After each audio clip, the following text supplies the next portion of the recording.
வணக்கம். தலைப்புச் செய்திகளை பார்க்கலாம். ஊழல் புகாரில் சேலம் பெரியார் பல்கலைக்கழக துணைவேந்தர் ஜெகநாதன் கைது. பல்கலைக்கழக கட்டமைப்புகளை தவறாக பயன்படுத்தி தனி நிறுவனம் நடத்திய புகாரில் நடவடிக்கை.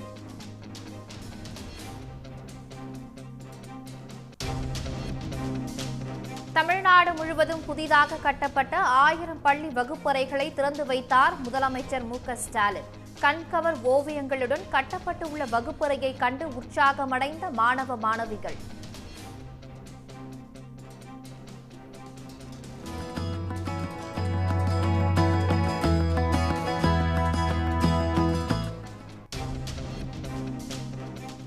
ஒன்றிய பாஜக அரசு தமிழ்நாட்டை மாற்றாந்தாய் மனப்பான்மையுடன் நடத்துவதாக எடப்பாடி பழனிசாமி குற்றச்சாட்டு. மாநில அரசு கோரும் நிதியை மனிதாபிமானத்துடன் ஒன்றிய அரசு வழங்க வேண்டும் என்றும் வலியுறுத்தல். மீண்டும் முதலமைச்சராகி மக்கள் பணத்தை கொள்ளையடிக்கவே அதிமுக பொதுக்குழுவை எடப்பாடி நடத்துவதாக ஓ பன்னீர்செல்வம் விமர்சனம். பழனிசாமி பற்றிய ரகசியங்களை அவிழ்த்துவிட்டால் அவர் திகார் சிறைக்குதான் செல்வார் என்றும் எச்சரிக்கை. மழை வெள்ளத்தால் பாதிக்கப்பட்ட தூத்துக்குடியில் ஒன்றிய நிதியமைச்சர் நிர்மலா சீதாராமன் ஆய்வு. கோரம்பள்ளம், குறிஞ்சி நகர், ஸ்ரீவைகுண்டம் மருத்துவமனை உள்ளிட்ட பகுதிகளை பார்வையிட்டார்.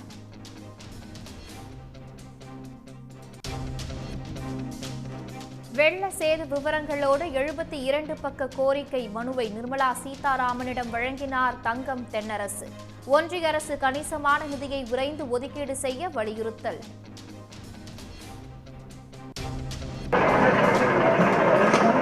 சபரிமலை ஐயப்பனுக்கு தங்க அங்கி அணிவிக்கப்பட்டு சிறப்பு பூஜை.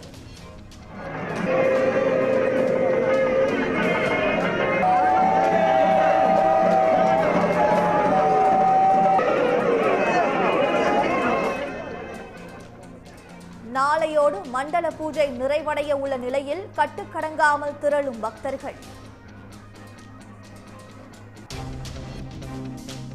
மதுரை அமலாக்கத்துறை அலுவலகத்தில் லஞ்ச ஒழிப்புத்துறை நுழைந்து சோதனையிட்டது தொடர்பான வழக்கு. 2 முறை சம்மன் அனுப்பியும் ஆஜராகாத அமலாக்கத்துறை அதிகாரிகளுக்கு மீண்டும் சம்மன் அனுப்ப போலீஸ் முடிவு.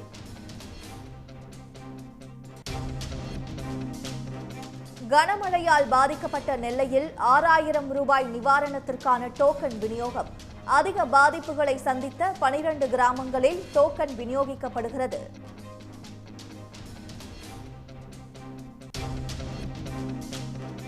எண்ணெய் கசிவால் பாதிக்கப்பட்ட 800 மக்களுக்கு ஒன்றிய அரசும் உதவ வேண்டும்.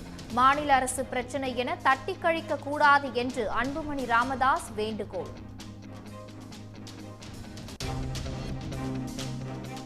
திருப்பரங்குன்றம் அருகே கால்வாய் மதகு உடைந்து ஊருக்குள் புகுந்த தண்ணீர்.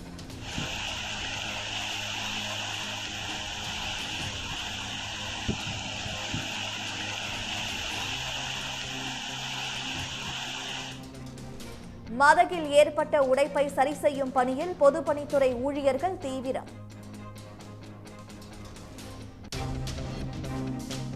பள்ளிகளில் உள்கட்டமைப்பு உள்ளிட்ட அடிப்படை தேவைகளை பூர்த்தி செய்ய குழு அமைப்பு. தலைமை செயலாளர் தலைமையில் 14 துறை செயலாளர்கள் கொண்ட குழு அமைத்து விசாரணை.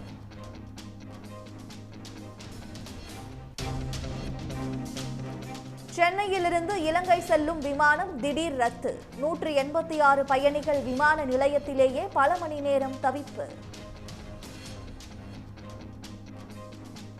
தமிழகத்தில் ஏற்பட்ட வெள்ள சேத மதிப்பு விவரங்களுடன் விரிவான 72 பக்க கோரிக்கை மனுவை ஒன்றிய நிதியமைச்சர் நிர்மலா சீதாராமனுடன் அமைச்சர் தங்கம் தென்னரசு வழங்கினார். தூத்துக்குடியில் வெள்ள சேதங்களை பார்வையிட்ட வந்த நிர்மலா சீதாராமன் ஆட்சியர் அலுவலகத்தில் ஆய்வுக் கூட்டம் மேற்கொண்டார். அப்போது இந்த 72 பக்க கோரிக்கை மனுவை அமைச்சர் தங்கம் தென்னரசு, MP கனிமொழி ஆகியோர் வழங்கியதாக முதலமைச்சர் மு.க.ஸ்டாலின் தமது எக்ஸ் தளத்தில் பதிவிட்டுள்ளார். வரலாறு காணாத வெள்ள பாதிப்புகளை எதிர்கொள்ள ஒன்றிய அரசு கணிசமான நிதியை ஒதுக்கவும், மாநில பேரிடர் மேம்பாட்டு நிதியில் உள்ள குறைந்த தொகையை கொண்டு பெரும்பாலான சேதங்களை சீர் செய்வது கடினம் என்றும் அதில் கூறியுள்ளார். மீட்பு, நிவாரணம் மற்றும் மறுசீரமைப்புக்கு தேவையான நிதியை ஒன்றிய அரசு விரைந்து வழங்கவும் வலியுறுத்தப்பட்டுள்ளது. ஏற்கனவே பிரதமர் மோடியை நேரில் சந்தித்து வெள்ள நிவாரண பணிகளுக்கு 12,659 கோடி ரூபாயை தமிழகத்திற்கு விடுவிக்க வேண்டும் என்று முதலமைச்சர் மு.க.ஸ்டாலின் கோரிக்கை விடுத்திருந்தார்.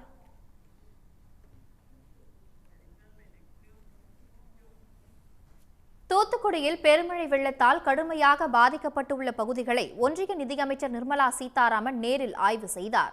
தூத்துக்குடி மாவட்ட ஆட்சியர் அலுவலகத்தில் ஒன்றிய இணையமைச்சர் எல். முருகன், அமைச்சர் தங்கம் தென்னரசு, எம்பி கனிமொழி, தூத்துக்குடி நெல்லை மாவட்ட ஆட்சியர்களுடன் அவர் ஆலோசனை நடத்தினார். பின்னர் ஆட்சியர் அலுவலகத்தில் வைக்கப்பட்டுள்ள வெள்ள பாதிப்புகள் குறித்த புகைப்படங்களை பார்வையிட்டார். இதனைத் தொடர்ந்து வெள்ளத்தால் பாதிக்கப்பட்ட தூத்துக்குடி குறிஞ்சி நகரில் ஆய்வு மேற்கொண்டார்.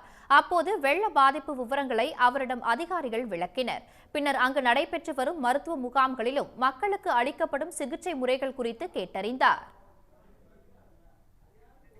அதனைத் தொடர்ந்து காலங்கரை பகுதியில் உள்ள கோரம்பள்ளம் குளத்தின் கரை உடைந்த இடத்தில் அவர் ஆய்வு நடத்தினார். மழையின் போது குளத்தில் இருந்து வெளியேறிய தண்ணீரால் மாநகராட்சி பகுதிகளில் பெருவெள்ளம் ஏற்பட்டது. அடுத்ததாக வல்லநாடு பகுதியில் ஆய்வு மேற்கொண்ட அவர் முரப்பநாட்டில் பாதிக்கப்பட்ட மக்களிடம் குறைகளை கேட்டறிந்தார். பொன்னான்குறிச்சியில் பாதிக்கப்பட்டவர் வீட்டிற்கு சென்று குறைகளை கேட்டு தெரிந்து கொண்டார். ஸ்ரீ வைகுண்டம் அரசு மருத்துவமனையில் ஆய்வு செய்த நிர்மலா சீதாராமன் ரயிலில் சிக்கியிருந்த பயணிகளுக்கு உணவளித்த புதுக்குடி மேலூர் கிராமத்திற்கு சென்றார். அப்போது தங்கள் கிராமத்திற்கு குடியரசு தினத்தன்று விருது வழங்க வேண்டும் என்றும் கிராம இளைஞர்களுக்கு அரசு வேலை வழங்க வலியுறுத்தியும் அவரிடம் கோரிக்கை மனு அளித்தனர்.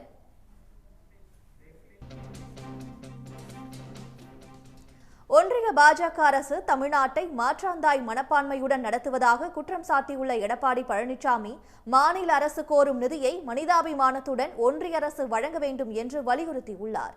அதிமுக பொதுச் செயலாளராக எடப்பாடி பழனிசாமி தேர்ந்தெடுக்கப்பட்ட பின்பும் பாஜகவுடன் கூட்டணி முறிவுக்கு பிறகும் முதல் முறையாக அதிமுக பொதுக்குழு கூட்டம் சென்னை வானகரத்தில் நடைபெற்றது.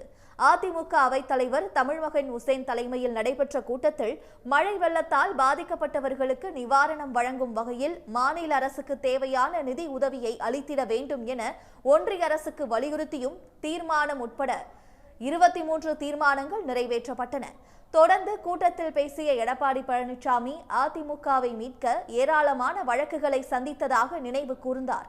தினமும் ஏதாவது ஒரு நீதிமன்ற ஆவணத்தில் கையெழுத்திட்டுக் கொண்டே இருந்ததாக கூறிய அவர், பொதுக்குழு கூட்டம் என்றாலே பதற்றத்துடன் இருந்த நாட்கள் முடிவுக்கு வந்திருப்பதாகவும் அதிமுக இனி ஜெட் வேகத்தில் செயல்படும் என்றும் தெரிவித்தார். ஒன்றியத்தில் யார் ஆட்சி செய்தாலும் தமிழ்நாட்டை மாற்றாந்தாய் மனப்பான்மையுடன் நடத்துவதாகவும் எடப்பாடி பழனிசாமி குற்றம் சாட்டியுள்ளார்.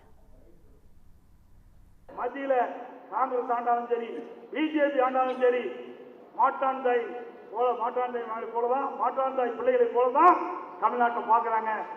கேட்கின்ற நிதி எப்பொழுதும் மத்திய அரசாங்கம் கொடுத்த வரலாறு கிடையாது. எப்பொழுதெல்லாம் மக்கள் பாதிக்கப்படுகிறார்களோ அப்பொழுதெல்லாம் மக்களுக்கு உதவி செய்ய வேண்டும்.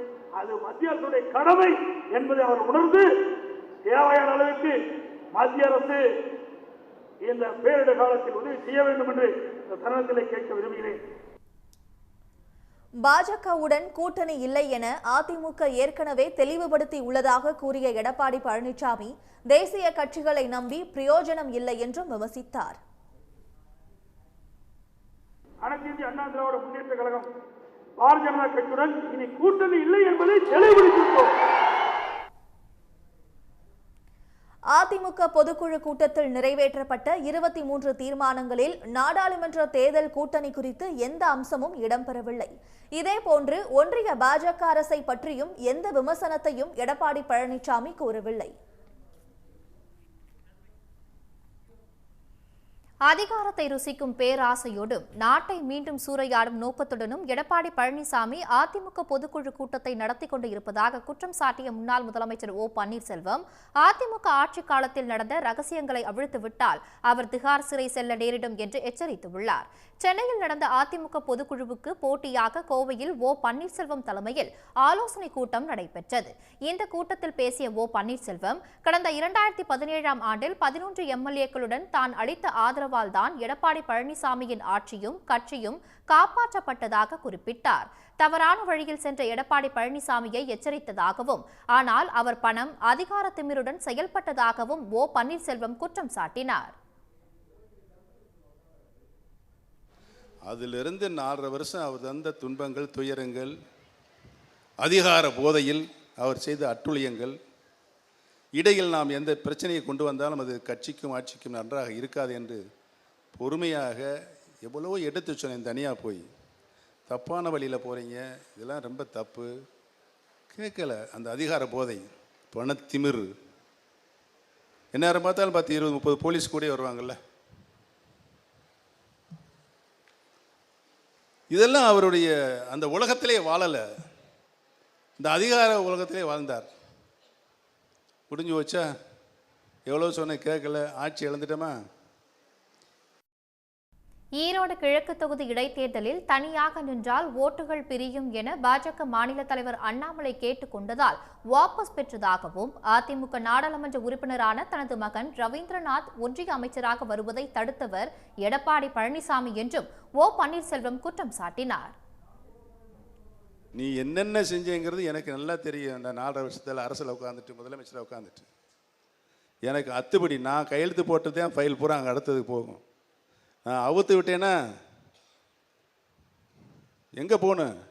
திகார் செயலுக்கு நீ போகணும். ஞாபகம். கூட்டத்திற்கு பிறகு செய்தியாளர்களிடம் பேசிய ஓ பன்னீர்செல்வம், எடப்பாடி பழனிசாமிக்கு திராவிடம், ஆரியம் என்றால் என்ன என்பது தெரியாது என்றும், திராவிட இயக்கத்தின் வரலாறு தெரியாது என்றும் விமர்சித்தார். ஆக்சிடென்டில் பொதுச் செயலாளரான பழனிசாமி சீக்கிரம் அவுட் ஆகி விடுவார் என்றும் அவர் தெரிவித்தார். குழந்தை நேய பள்ளி உள்கட்டமைப்பு மேம்பாட்டு திட்டத்தின் கீழ் 1000 வகுப்பறை கட்டடங்களை முதலமைச்சர் மு க ஸ்டாலின் திறந்து வைத்தார். சட்டப்பேரவையில் விதி எண் 110 கீழ் அவர் வெளியிட்ட அறிவிப்பில் 1050 கோடி ரூபாய் மதிப்பீட்டில் நடப்பாண்டிலேயே 7200 வகுப்பறைகள் கட்டப்படும் என தெரிவித்திருந்தார். அதன்படி முதல் கட்டமாக இந்த திட்டத்தின் கீழ் 27 மாவட்டங்களில் 155 கோடி ரூபாய் செலவில் கட்டி முடிக்கப்பட்ட 1000 வகுப்பறை கட்டடங்களை காணொலி வாயிலாக ஸ்டாலின் திறந்து வைத்தார். இந்த 1000ல் ஒன்றாக பழனி அருகே பெத்தநாயக்கன்பட்டி அரசு நடுநிலைப் பள்ளியிலும் 32 லட்சம் ரூபாய் செலவில் கட்டப்பட்ட வகுப்பறை திறந்து வைக்கப்பட்டது. நிகழ்ச்சியில் பழனி தொகுதி சட்டப்பேரவை உறுப்பினர் திரு IP செந்தில்குமார் கலந்து கொண்டார். திறப்பு விழாவில் கலந்து கொண்ட மாணவர்கள் எழுத்துக்களும் படங்களும் வரையப்பட்டு வண்ணமயமாக உள்ள வகுப்பறையை பார்த்து மகிழ்ச்சியில் திளைத்தனர். இங்கே அழகழகான படம், பொம்மைலாம் போட்டிருக்காங்க. அந்த பாம்பெல்லாம் வரைஞ்சி, அதில் மெய்யெழுத்துக்கள் இந்த மாதிரிலாம் வரைஞ்சி அழகழகான பொம்மையெல்லாம் போட்டிருக்காங்க. இந்த கவர்மெண்ட்க்கு ரொம்ப எங்களால் நன்றி சொல்லணும். எங்களுக்கு படிக்கிறதுக்கு ரொம்ப வசதியாகவும் இருக்குது, ஈஸியாகவும் இருக்குங்க. பொதுமக்களின் கோரிக்கையை ஏற்று குழந்தை நேய பள்ளி உள்கட்டமைப்பு மேம்பாட்டு திட்டத்தின் கீழ் புதிய வகுப்பறை கட்டடம் கட்டி தந்ததற்காக அரசுக்கு பள்ளி குழந்தைகளும் ஊர் மக்களும் நன்றி தெரிவித்தனர்.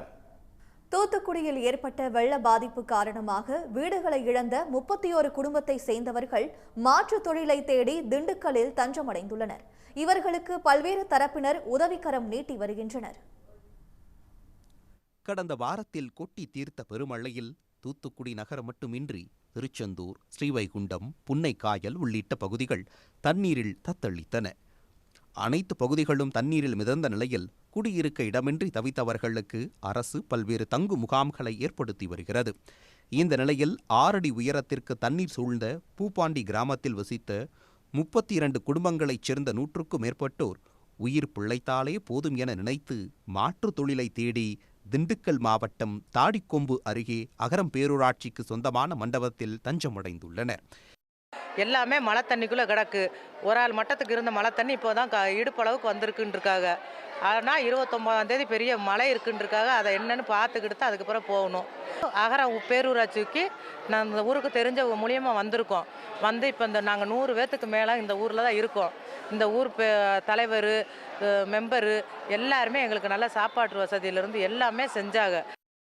இவர்களுக்கு அப்பகுதியைச் சேர்ந்த பொதுமக்கள் பாத்திரம், அடுப்பு என சமைப்பதற்கு தேவையான உணவுப் பொருட்கள் வழங்கி வருகின்றன.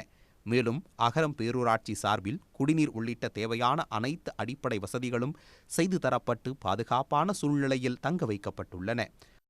எங்களுக்கு என்ன வாழ்வாதாரத்துக்கு தேவையோ அதை எங்களுக்கு செய்து கொண்டு இருக்கிறார்கள். மற்றபடி திண்டுக்கல்லில் இருந்து வரக்கூடிய வியாபாரி சங்கத்தில் இருந்து எங்களுக்கு என்ன தேவையோ அத்தியாவசிய பொருட்கள் அதை இப்போ கொடுத்துக்கிட்டு இருக்காங்க.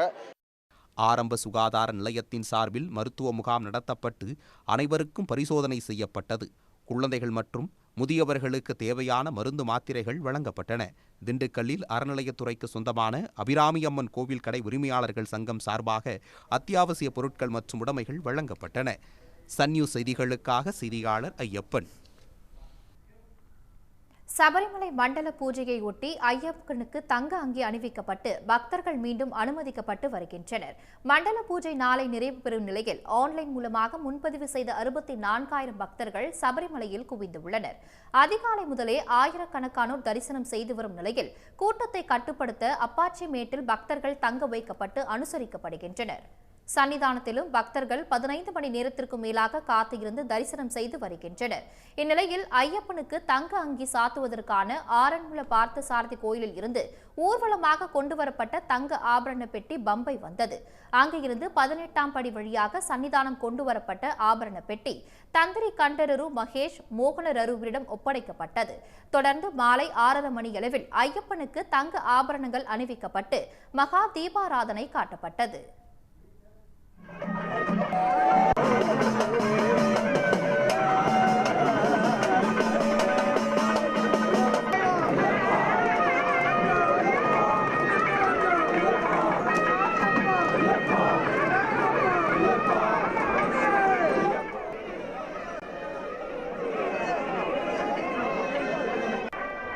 தங்க அங்கி அணிவிக்கும் நிகழ்ச்சிக்காக நண்பகல் 1 மணியில் இருந்து தரிசனம் நிறுத்தப்பட்ட நிலையில் மகா தீபாராதனைக்கு பிறகு பக்தர்கள் அனுமதிக்கப்பட்டனர்.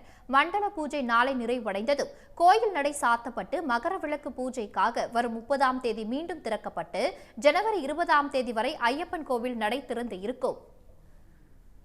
உடனுக்குடன் செய்திகளை தெரிந்து கொள்ள சன் நியூஸ் பெல் ஐகானை கிளிக் பண்ணுங்க.